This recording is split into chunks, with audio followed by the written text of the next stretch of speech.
Shalom peuple de Dieu, et de partout où vous nous suivez, la Martial la Ministreuse TV, que je vous exhorte de s'abonner, de partager, parce que vous ne serez pas déçus dans cette chaîne dont les enseignements sont orientés vers la délivrance intégrale, une grâce divine. C'est un message de développement holistique de l'homme par la puissance de l'évangile, mais aussi la formation intégrale des hommes de Dieu dans plusieurs domaines.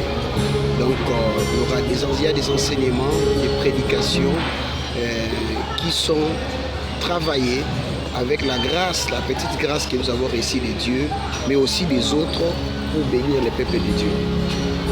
Aujourd'hui, nous continuons notre série des émissions sur la troisième jambe de Moïse. Nous avons dit que Moïse, cet homme de Dieu, avait une troisième jambe.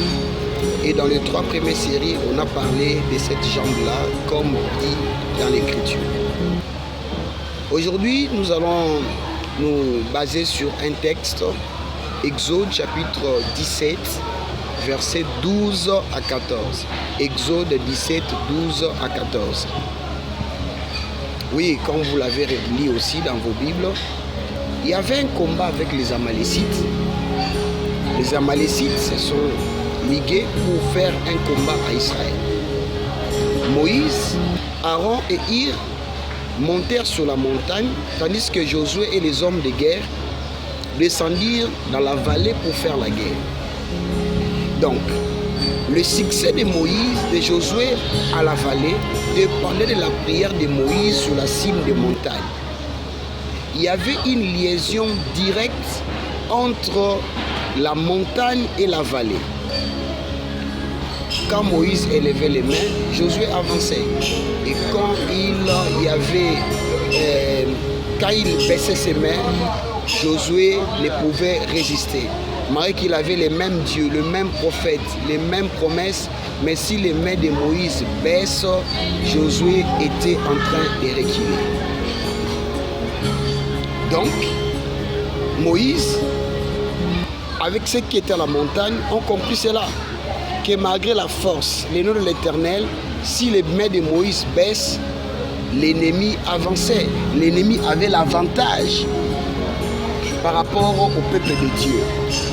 Alors, la Bible déclare que comme les mains de Moïse étaient affaiblies, alors Hir de Juda, parce que Hir est de la tribu de Juda, et Aaron est de la tribu de Lévi. Tout ça, c'était bien choisi par Dieu lui-même, cette image-là. Donc il y avait Juda et Lévi qui ont soutenu les prophètes Moïse. C'est comme ça Jésus-Christ, quand il va naître aussi, il sera de Juda et de Lévi. Parce que Jésus n'était pas seulement un fils de David, il était aussi le fils d'Aaron.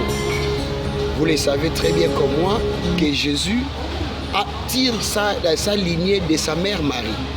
Or, Marie est la fille d'Élie de Juda, mais Marie est aussi la fille d'une femme de la maison d'Aaron.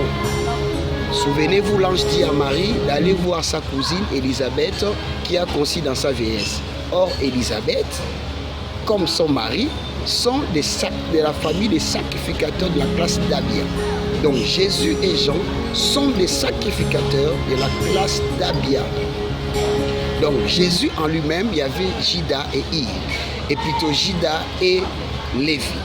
Et à la montagne, le prophète Moïse monte, il monte avec Hir de Juda et Aaron de Lévi.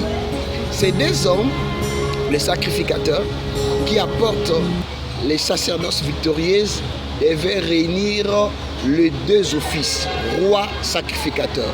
Juda c'est le roi et les sacrificateurs, les deux réunis ensemble, ce qui crée les sacerdoces royales et les sacerdoces de Melchisédek.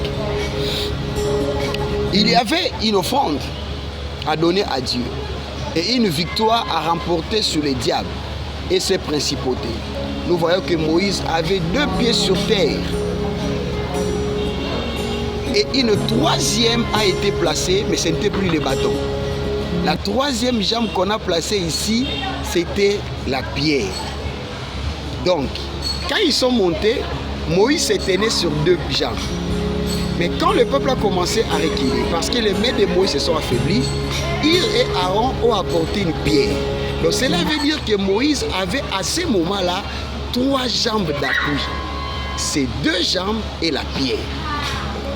La 3e jambe, ici, c'est la pierre. Devant les combats, dans les faiblesses, un ministre de Dieu a besoin d'une 3e jambe, qui est une pierre. Quelle est cette pierre d'appui? La pierre d'appui pour un homme de Dieu, c'est la révélation. La révélation de la personne de Christ. Dans Matthieu chapitre 16, versets à 18, Christ a dit, sur cette pierre, je bâtirai mon église. Il ne parlait pas de pierre comme Pierre, parce qu'il a dit, tu es Pierre, donc tu es Pétros, sur ces pétras, je bâtirai mon église. Il parlait de la révélation que Pierre a donnée. La révélation que Pierre a sur le pétras bâtit l'église. Et la révélation est la 3e jambe d'appui pour un ministre de Dieu. Que Dieu vous bénisse. On continue